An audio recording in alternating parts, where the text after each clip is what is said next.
Assalamualaikum kawan. Kali ini kita akan membahas kisah Nabi Syits dan zina pertama di muka bumi. Kisah Nabi Syits dan peristiwa zina pertama di muka bumi tidak secara eksplisit disebutkan dalam Al-Quran. Namun, cerita ini banyak ditemukan dalam literatur Islam klasik dan tradisi lisan.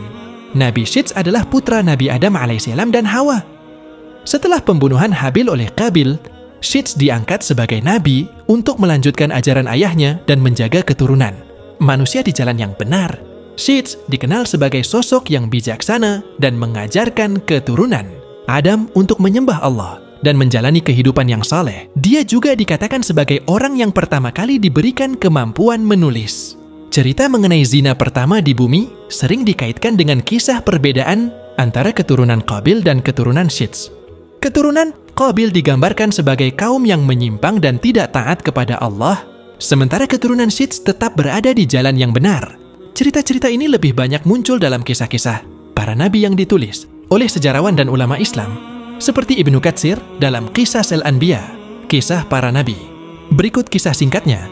Pada suatu masa setelah penciptaan manusia, Nabi Adam alaihissalam dan Hawa memiliki putra bernama Syits.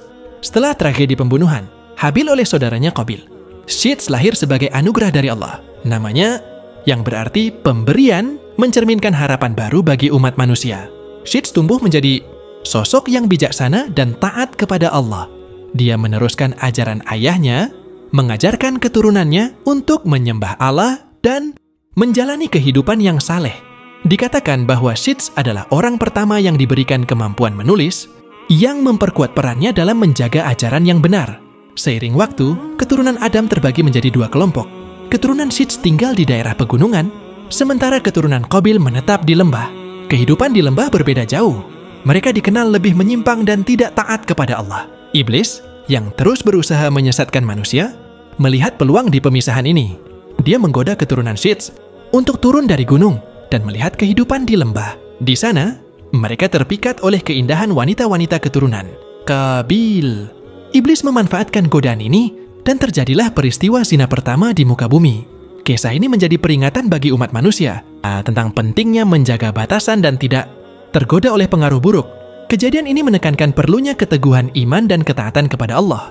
Sebagaimana diajarkan oleh Nabi Syits, cerita ini telah disampaikan dari generasi ke generasi, memperkuat nilai-nilai moral tentang bahaya mengikuti hawa nafsu dan pentingnya memelihara kesucian diri. Perlu dicatat bahwa beberapa detail cerita ini berasal dari sumber non-kanonik dan tradisi lisan, yang tidak semuanya bisa diverifikasi kebenarannya. Wallahu alam.